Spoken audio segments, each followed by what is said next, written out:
ESPN. Yes. I can't help but That's laugh all. as soon No. as yeah. That's the setup and the Next punchline. topic. Stick talk. Stick talk. Stick talk. Stick talk. Stick talk. Stick talk. Stick talk. Stick talk.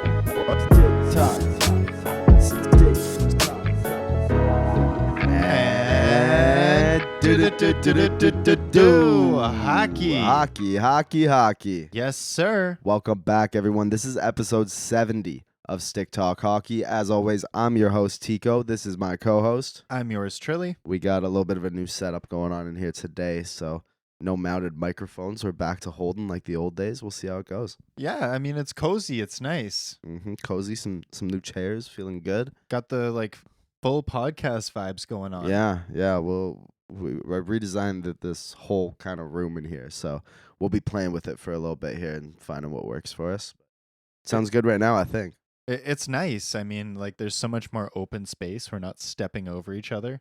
That's beautiful. You guys don't get to see behind the cameras, but usually to get to, around the table, it takes a high step and a hop and a shimmy.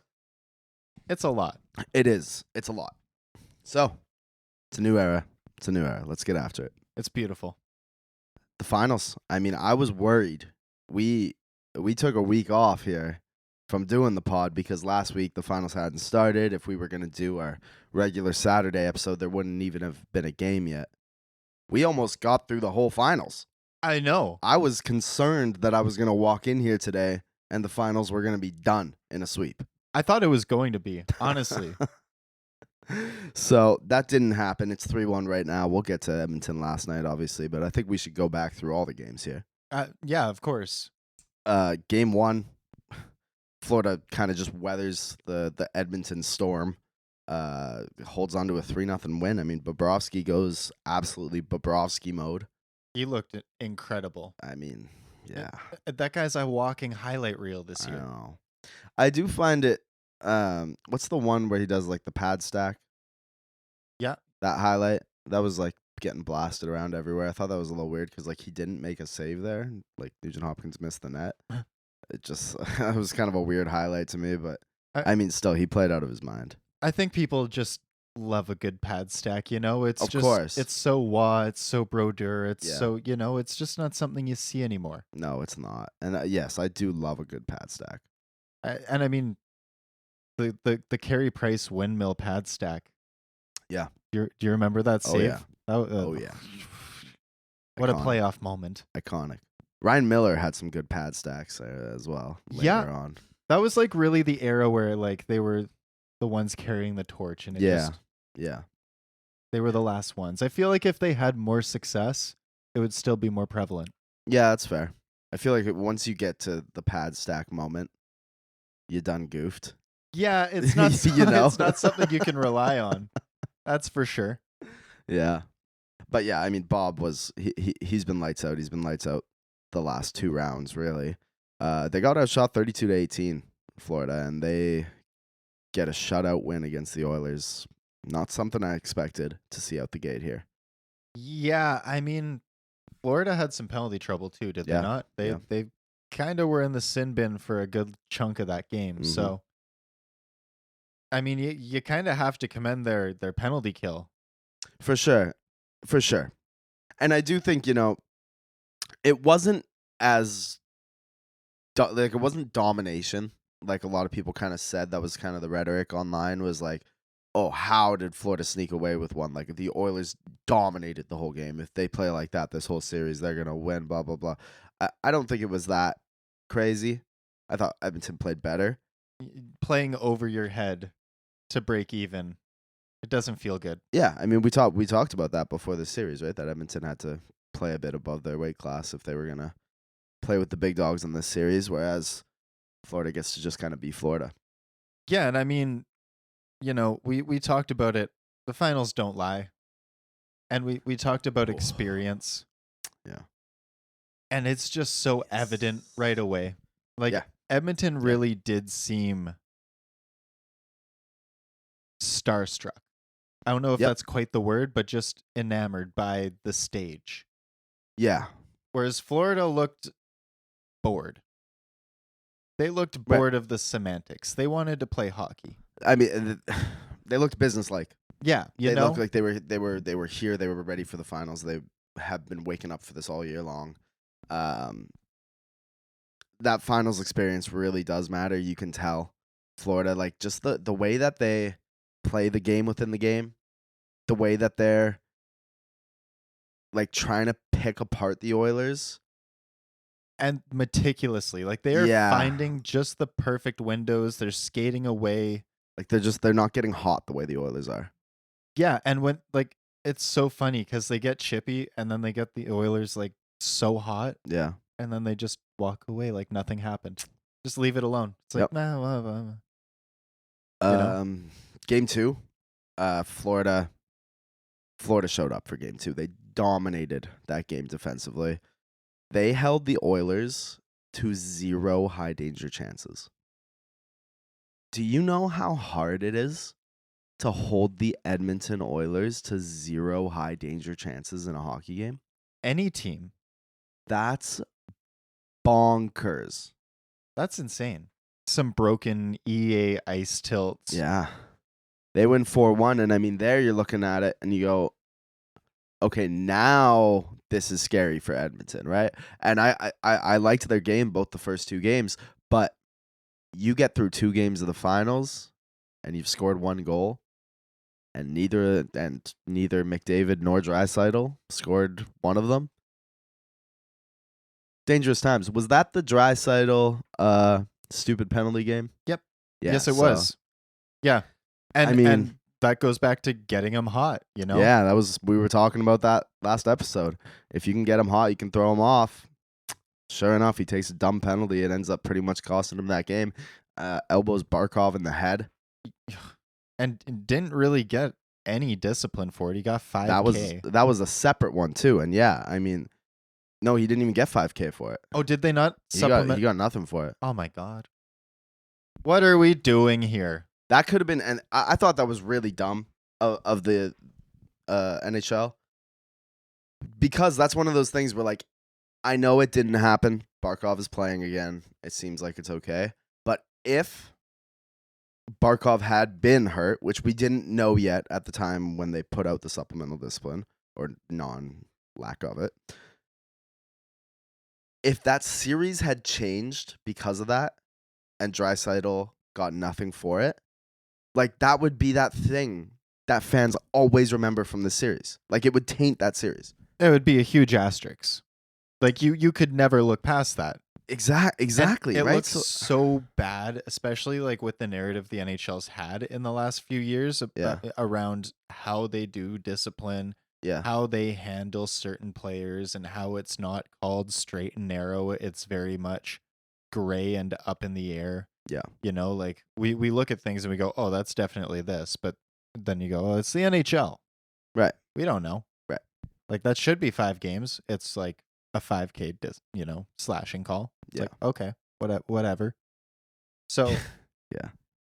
It was ludicrous. It was ludicrous.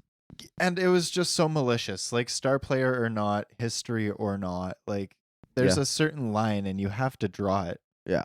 And it makes the series more dangerous in general. Well, of course, right? Because that's the other thing in the finals like that. It's open season. You get away with something like that. Like, thankfully Barkov was okay as a hockey fan, as a Barkov fan, and just as as a watcher of this game, because that probably would have gotten real ugly in game 3. 100%. I'm surprised it hasn't gotten uglier in retaliation already. Like, no, I mean, like I say, like Barkov not being hurt probably helps that quite a bit. And I mean, being up. It's getting helps chippier. a bit. Well, yeah, of course, that helps a ton. It's really easy to not throw stones when you have the high ground, you know? Yeah. You can just kind of laugh at all the stones landing short of your hill and go, you know? That's very true. Yeah, going into game 3, I mean, the Florida just kept on Floridaing. Like they just kept playing it. The Oilers tried to come back when they were down 4-1, and they just kind of patted them on the head. You know, it fizzled out. It's like, good work. I mean, you got it to 4-3, but then they went into 1-goal Panthers lead mode, which is just unbreakable. You can't do anything about it. Yeah. I mean, they're basically playing a flat blue. Yeah. It was impossible for Edmonton to even get in without a dump and chase, basically. Yeah. They tried the wheel and deal. They tried the off step. They tried the drop. Literally nothing they worked to come in on a rush. Yeah. It blew apart instantly. Florida's neutral zone. I mean, their defense is in every zone, right? Like it starts in the offensive zone with their forecheck, and then their neutral zone coverage, and in their own in zone defending. But the neutral zone just glue. You have to try and step through to get into the offensive zone. It's crazy to watch. It's gnarly. And again, they're just so businesslike. They're so matter of fact, you know? Yeah. Even when there was moments where you should have doubt, right? That bench looked stoic. Yeah. There was not a nervous guy there. They looked so good. This whole series, they've just, especially compared to last year in the finals, where, I mean, again, like you said, it's different when you're winning, right? But it felt like they kind of got two up here once the finals got going, which is easy to do, right, under the big lights of the finals. But there's none of that from them this year. Yeah, and we've seen it time and time again with lots of teams. You know, that was seeing it with the Oilers right now. That was exactly why I was leaning so hard on experience. You know, like it's we all want to believe in the Cinderella story, and of course. We all love March Madness, but like, you know, the difference between March Madness and the NHL is that like they're all kids and they haven't been there before in general. It's usually the biggest stage they've ever seen. Right. It's an even playing field. This isn't. This is very different when you have a group of pros who have been there, done that at several levels. Yeah. You know, the majesty's gone. And I mean, looking back, we all should have known as soon as the Oilers signed Corey Perry. Right? It's a curse. We should have known 4 out of 5 years if he loses that he'll have lost in the finals. That's bonkers.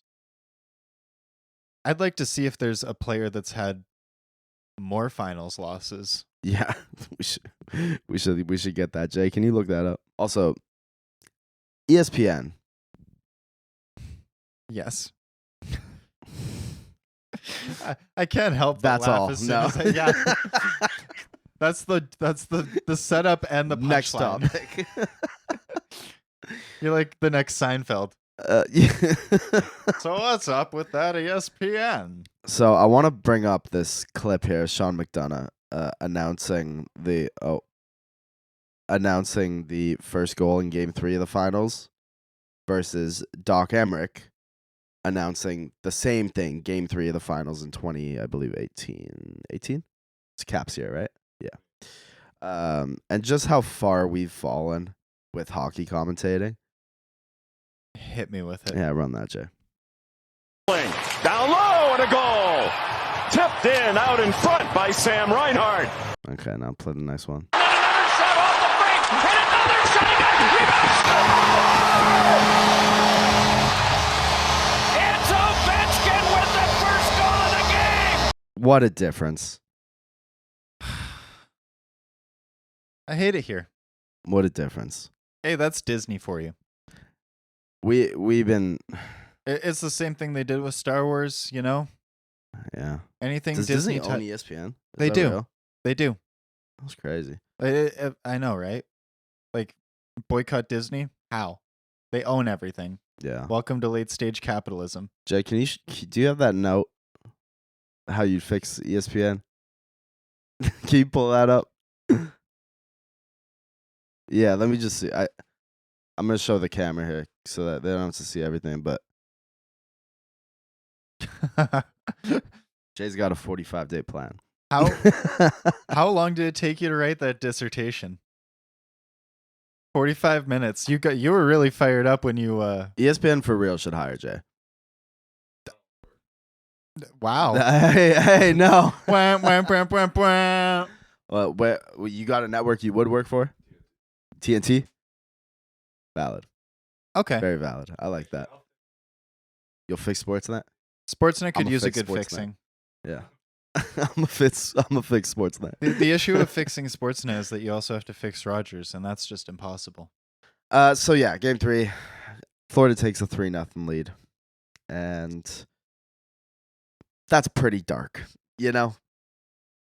Yeah, the writing's on the walls. We've seen it happen, Last time that a team came back from 3-0 in the finals was 1942. Bad That year. wasn't even really hockey then. No, it was war times, wasn't it? Yeah.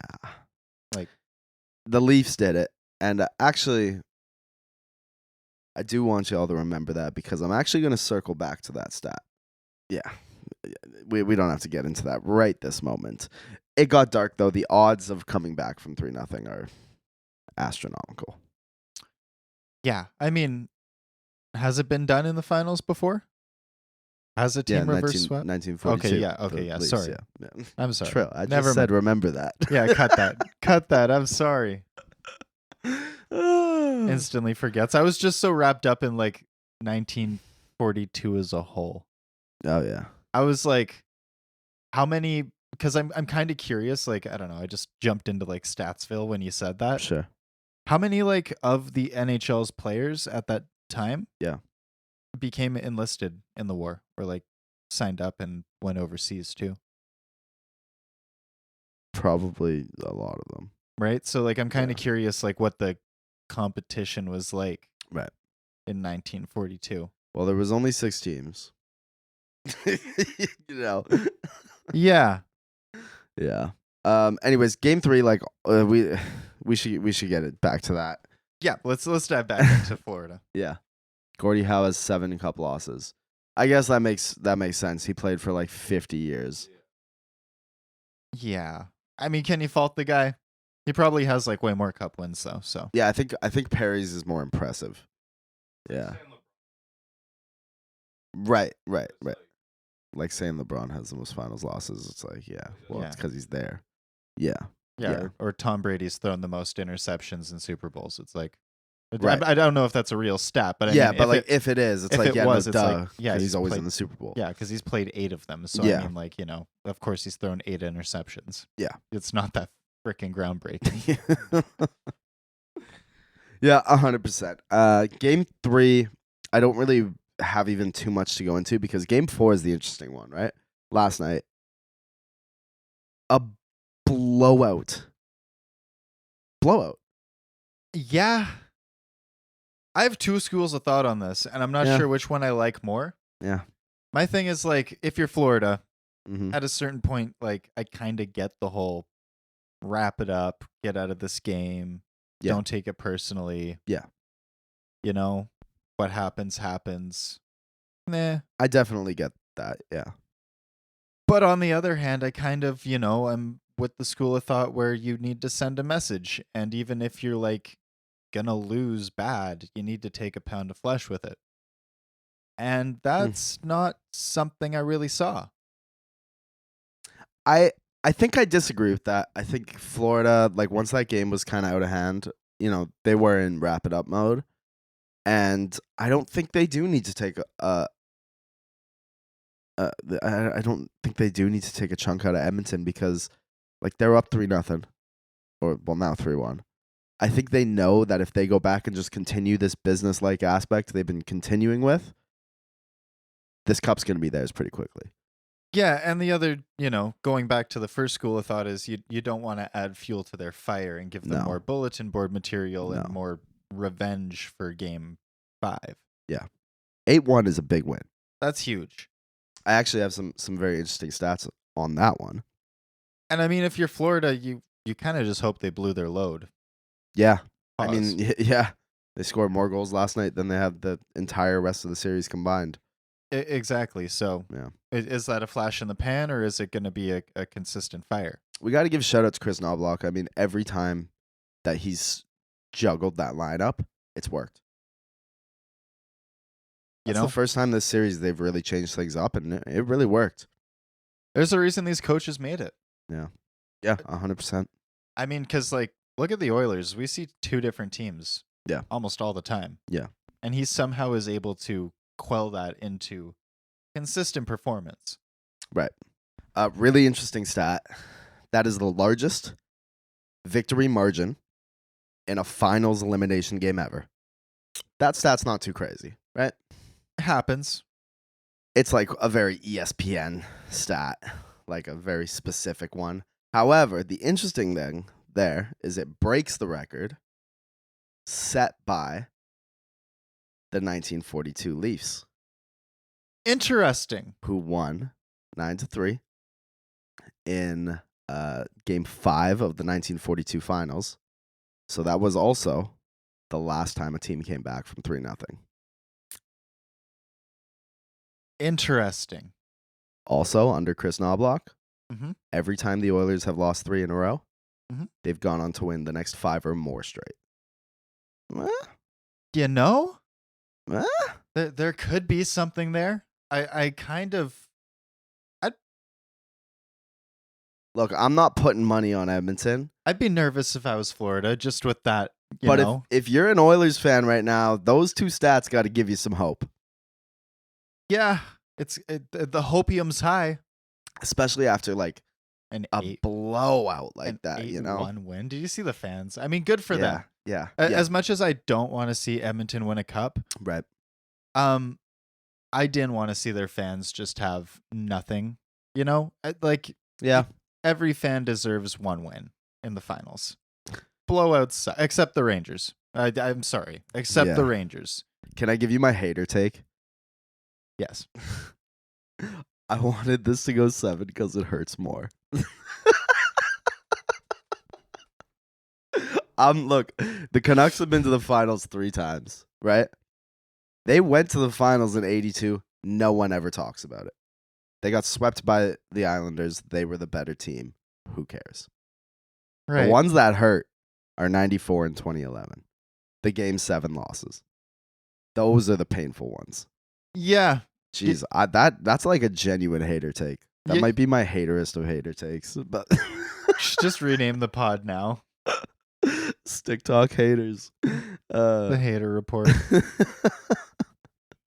But yeah, I mean, I didn't want to see a sweep just because it's boring. I really didn't want it because it's boring, and on top of that, there's just like no gratification for it, you know? Like, I'm a big story person. We've been over this before. For sure. And I think that the most beautiful thing about hockey is the emotion. Yeah. And how everyone is so involved. For sure.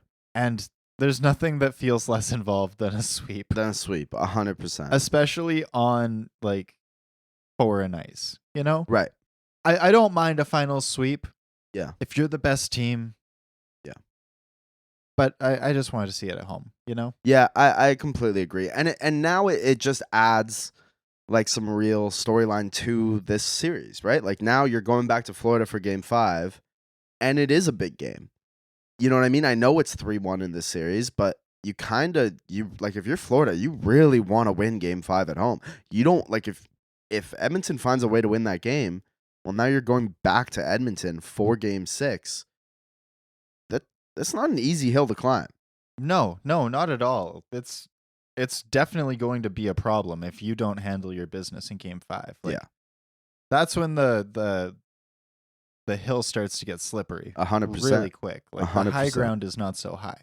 Yeah. So I mean, I'm glad it added some drama into this series that looked like it was going to be very undramatic after the Game 3. And also another fun stat for you. Yeah. Seeing as we're just throwing out stat lines today. Let's do it. Connor McDavid has the most assists in a playoff. Yeah. Ever. Breaking Gretzky's record. Ever. With 32 assists. Yeah. I mean, breaking a Gretzky record is one thing. Like, breaking a Gretzky goal record like Ovi's going to do. I mean, it's massive, don't get me wrong. But, like, Gretzky has enough assists to lead the league in points all time without ever scoring a goal. Breaking a Gretzky assist record is bonkers. It's bonkers work. It really does speak to the type of player you are when you can elevate a team that much. Like there is no question that this is Vezina caliber. Or not Conn Vezina. Smythe. Conn Smythe. I'm sorry. I'm having a day today. Yeah. Sorry. There's no question that this is Conn Smythe caliber. I do want to talk about the Conn Smythe a little bit because I think going into Game 4, it looked like Barkov or Bob for the Conn Smythe. 8-1 and you get pulled. I think it's crazy how one game, I think that takes Bob kind of out of it. It kind of does. Yeah, I don't think if Florida wins Game 5, I think that's going to Barkov. Yeah, I mean, Bob's really just pulled through for them. Like, would they have made it through that New York series without Bob? No, but they also don't without Barkov. I know, but like I think for the voters, like seeing an 8-1 loss where you get pulled in the finals is enough to take you kind of out of that conversation. Yeah, I mean, and the really hard part about that is like they're just two very different positions, right? Yeah, 100% there. So like Barkov could make the biggest mistake in the world and it goes virtually unnoticeable because he has someone there to fill in the gap. Yeah. But Bob makes a mistake and he looks like a total clown. That's and it's a highlight reel for days. That's the position. You know? Yeah. But I do see your point. I don't think that this game is at all nearly as dominant without Barkov. Yeah. Because that neutral zone presence he has and the forecheck he has is just so gnarly. Yeah. Okay, well, real quick, are we all just gonna stick? I mean, like we made our predictions, right? You had 5, you had 6, I had 7. I think I had 5. Oh, you had 5. Yeah. You had 6. I had 7. How you feel about that? You still liking Florida in 5? I'm sticking to it. I said that, it was going to be a really dominant 3 from Florida, and then an Edmonton win on 4, and Florida stomping on 5 that erases all doubt. How you feel, Jay? I don't know. Because I'm scared if it goes back to Edmonton for Game 6. If I had to put money down, Panthers will close it out. On Tuesday. All right. Money don't lie. I'm liking my Florida in 7 take. I think this could get interesting. No. I think Edmonton could if Edmonton wins on Tuesday, which I'm not sure that they will. I'm kind of in the same boat as Jonesy. If I was putting money on it, I would put money on Florida on Tuesday. But if Florida can sneak out or Edmonton can sneak out a win, I like them in Game 6 at home. See, that's my issue too. Is I agree, but then I see Florida doing like a Boston Vancouver Game 7 where there's no question. You know what I mean? Like it goes to Game 7, it goes home to Florida, and there's no question. But at the end of that game, oh yeah, Florida dominated that. I think that's going to be the complexion of Game 5 too. It totally could be. Yeah, 100%. It could be. I just don't see Florida going out there and getting mopped twice, Like Florida's definitely going to be like, look, I'm not getting on no plane back to Edmonton. No. Yeah. Like Phil Kessel last year, didn't he say that to the Vegas team? Yeah, he said win so like, I don't have to get on a plane again. Go back to Florida, yeah. Valid. Fair. Was he even playing? I don't even think he was playing. He was like a healthy scratch. Yeah, he'd been scratched like the whole playoffs. He didn't play anything, yeah. What a beauty. Feel the thrill. Hotel accommodation, free airfare. You're eating for free on the team budget, and you're just like, hey, That's unbelievable. It's like, Phil, shut up. All you have to do is wear a suit. Everything's paid for. Okay, I think that's it for our final stock. What you got? Would it hurt more for them to lose Game 7 or to lose Game 6 at home? 7.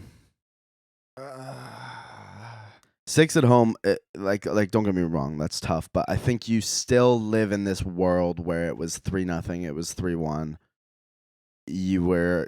Once it was 3-0, you knew what the most likely outcome was. You know what I mean? Like you're still there, even though you don't want to lose on home ice.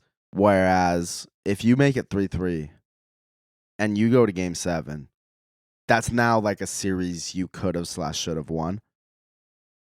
I think it depends how you lose game 6, honestly.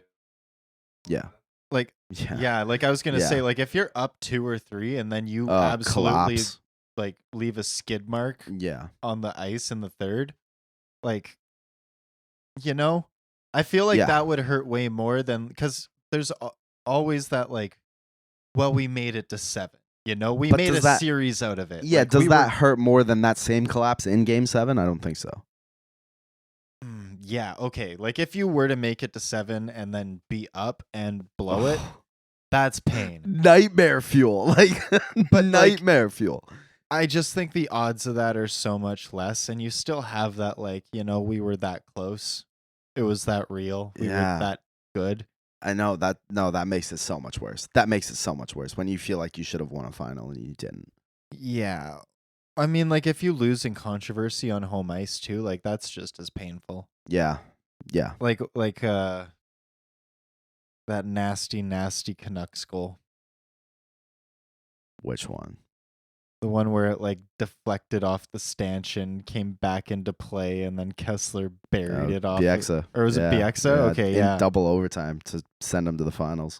Like, I could not imagine losing that way. Yeah. Waking up every morning and knowing that your ticket to the finals was canceled because the puck hit the stanchion at that specific angle, at that specific speed. It could have hit at any other angle on any other rotation and deflected up or left or right. I heard a bonkers take the other day. Someone had said that if San Jose went to the final, they would have won the cup that year. I don't know about that. Who was on that team? I mean, they had Jumbo Joe. They had Carlson? No. Too early? Long before Carlson, but I would have to imagine Marlowe was there. I think Antti Niemi was in that. Devin Setaguchi. Friend of the pod. Yeah. I don't know. I mean, like, the Canucks kind of wiped the floor with them in 5. So I don't know how they would have beat Boston, but yeah, that's a little just bit a weird take I saw the other day on Twitter. That's a wild take. Yeah, that's like saying if the LA Kings didn't make it to the finals, the Devils would have won. However, well, yeah, exactly, right? They got mucked in 5. It wasn't even close. However, I'm going to be real and I'm going to say basically the same kind of take. The Canucks should have played Tampa. The Canucks should have played Tampa, and they should have won the cup because they would have beat Tampa. That's really what it comes down to here. I mean, not suspending Nathan Horton for that hit in Game 6, and then Nathan Horton scores the goal that sends them to the finals. It's a joke. 13 years later, it's still a joke. Anyways, like, for real, my real Tampa Bay fans out here know what I'm talking about, and they will 100% agree that series was a joke. Okay, we got a couple news things to get into here at the end. First of all, I mean, salary cap. We need to add in, like, confetti to the video. Woo! Woo! Hey, woo! Ha! Party time. Salary cap confirmed to go up $4.5 million. That's going up to $88 million. That's the largest cap increase.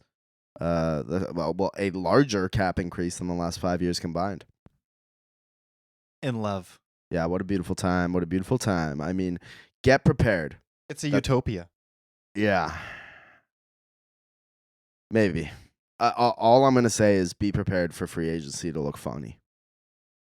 Like, free agency, these numbers are going to look wild because now the cap's gone up and it's projected to keep going up.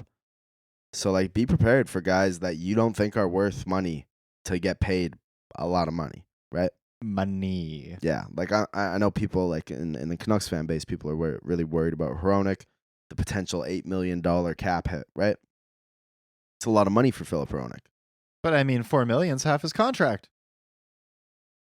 I mean, you know, if you get him at long term, right? In a couple years, $8 million's the new $6 million. That's what you're paying for a top of the lineup companion for Quinn Hughes. You have no qualms with that. 100%. Well, it goes back to the Friedman mantra, Mm. which is lock in your talented guys for as long as possible. Yeah. For as little as possible. Yeah. Because the price never goes down. Right. The price never goes down. Yeah. Some cap growth finally coming in. It's a great thing. It's very exciting. Yeah, it's great to see. Speaking of the cap, our friendly cap is gone. Cap friendly. If you're, a little more of a, no, I'm not gonna say that.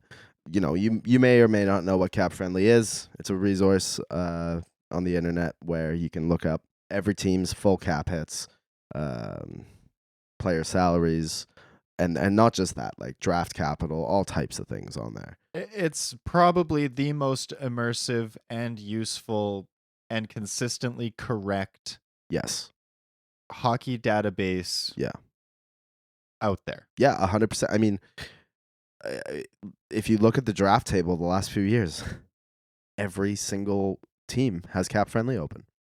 It's one of the most useful resources on the entire internet, and it's been bought out by the Washington Capitals.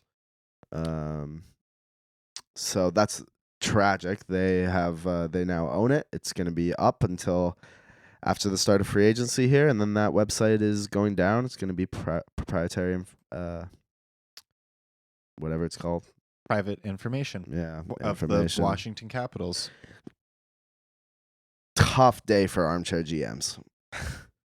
Tough day for hockey. Tough day for freedom of information. Tough day for the NHL. Tough day for the salary cap. Tough day for fans. Tough day for teams. Yeah.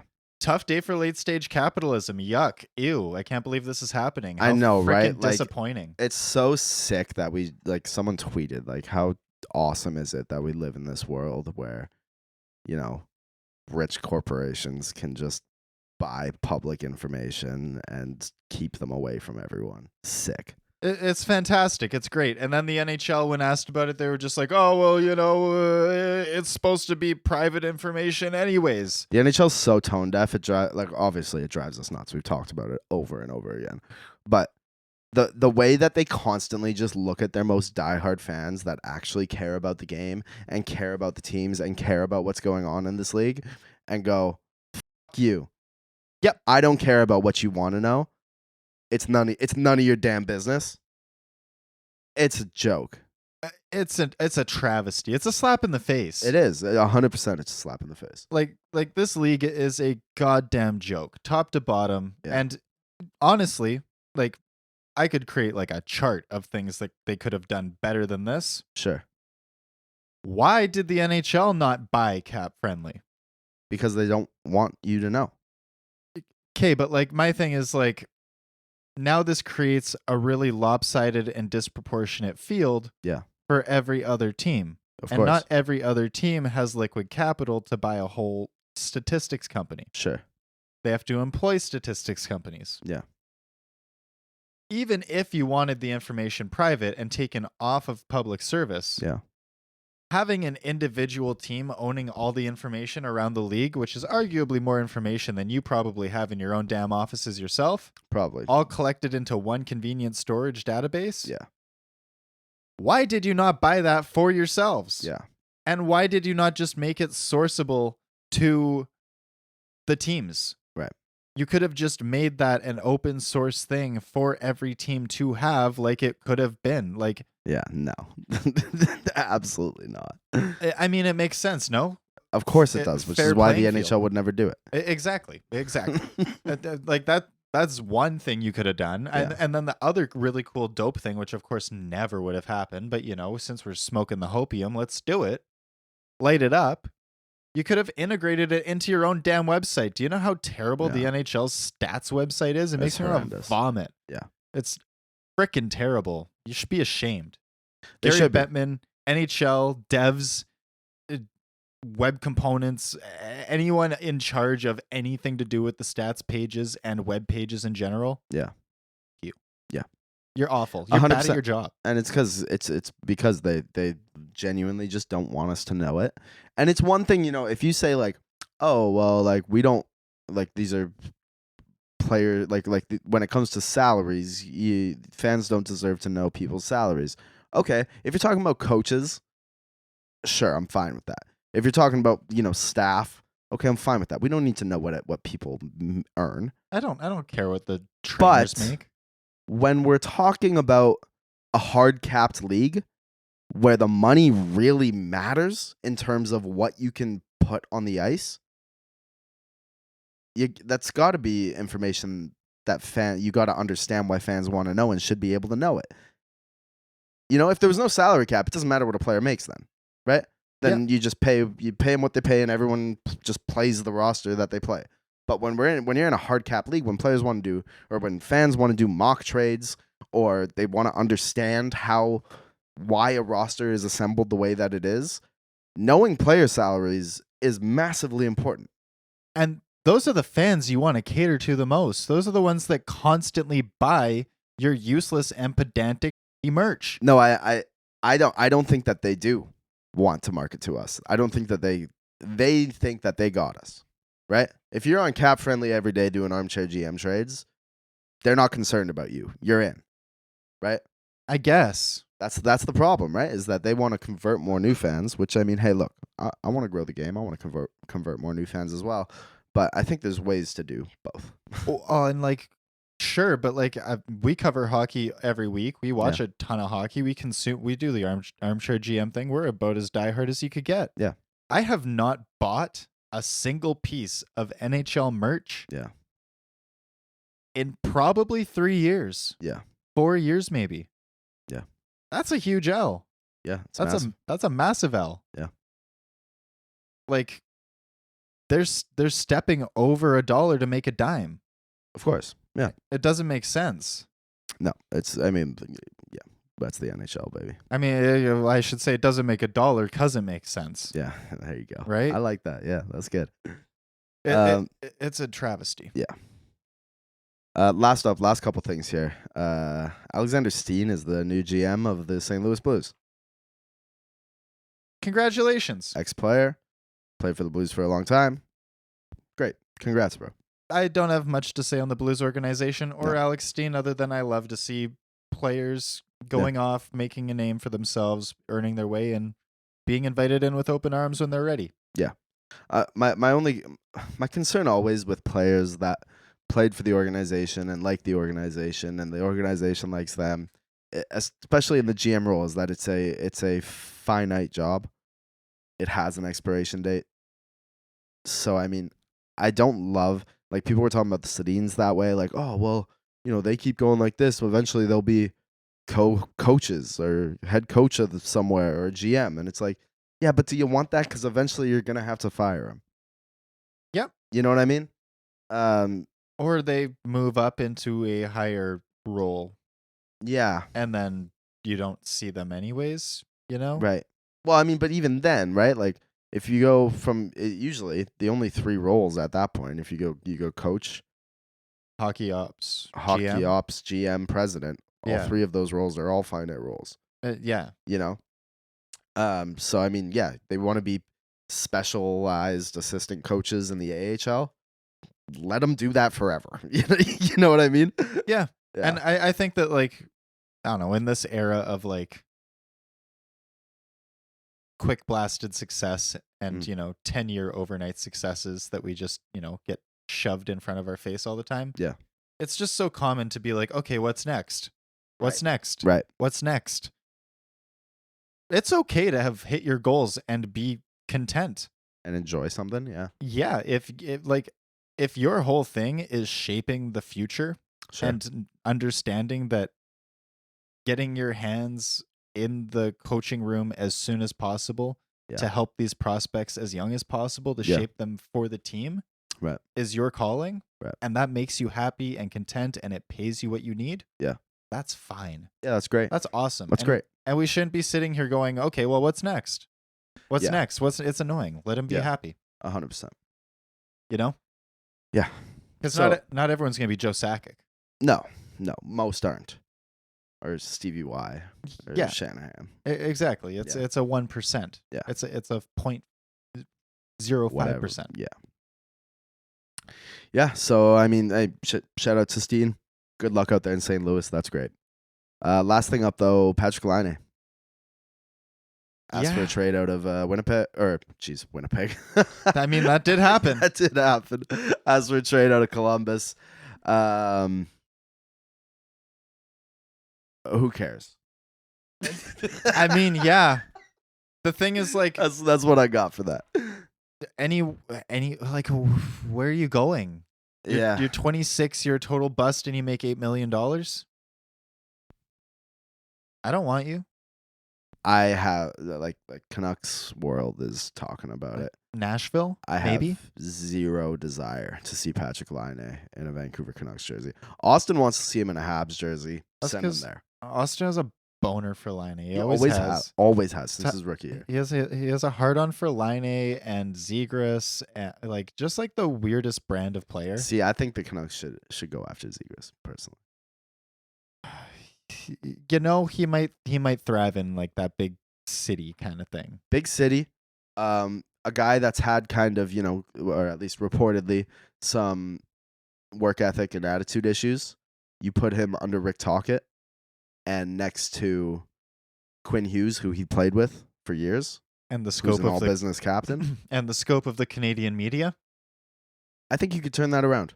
You can't go clubbing in Vancouver without being spotted, right? Like, you can go clubbing in Anaheim, sure, on a game day or after a game, and no one's gonna. You probably won't get noticed. Yeah. I think when it comes to like attitude issue players, whatever that may mean, I don't love that term to begin with. But when it comes to players with that problem, if Tocchet could turn around JT Miller, I got faith. Yeah, you know what I mean. Agree. And yeah, I mean, what is an attitude issue? Come on now. That's the thing, right? Remember when that was the big Jack Hughes thing? Yep. And it was also the big Luke Hughes thing. It's been a thing for they're kids. Every kid has attitude issues. They're not fully developed. Like, no shit. I still got attitude issues. Yeah, I'm fully developed. I'm 27 and I still am just a bitter little. So I don't know what to tell you. Okay, can we end on that? That's fantastic.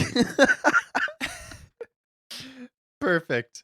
Okay. I actually had one more thing, and we can like chop this and put it in the front if you want. No, let's go. I had a conspiracy theory, actually. Oh, let's get conspiring. Okay, so I have a theory that the reason that the NHL wants cap friendly out of the public domain is so that they're able to maintain the hard cap for longer and continue paying their players less than they should. That's a great theory. I love it. I think that in the last few years, especially with podcasts like our own, and the information out there, you look at these contracts and you're like, $10 million, wow. But then you go, okay, well, 50% tax, and then you got to pay the house, and you got to pay the property tax, and you got to pay your agent, and you got to pay the da-da-da-da-da-da. Oh, well, okay, he made $10 million, but he only took home 3. Yeah. 3.5. Yeah. Whatever. Yeah. Cap friendly lets us see that. That's not enough. And cap friendly lets us see right through the smoke and mirrors, where the NHL is like, no, they're getting paid tons of money. They're getting paid millions to play the game they love. Right. I low-key believe that like the athletes are overpaid rhetoric comes from the leagues and the owners. I agree. I actually think so. And I think that that's like the same type of rhetoric that we hear with the kids don't want to work. Yeah. That 100%. If you go through, you can find newspaper headlines dating back to like 1901 that says people don't want to work anymore. Unions are starting. People don't want to work. Should we unionize? Maybe. Stick talk? I mean, you're the boss. I don't know what that's going to do for you. Okay, y'all unionize. we get our pizza parties. That's fine. But like, I really think that this is just a way for them to keep our noses out of the like league minimum conversation, because league minimum's a freaking joke now. Yeah. $800K? Yeah. Play in the greatest hockey league on earth, yeah. Yeah. With 40% tax, take home is $400K? Yeah. Gotta have a house, gotta have a condo. Yeah. Income tax. Could you imagine like being a pro hockey player and being like, Elliot Friedman makes more money than me? That's exactly it. Yeah.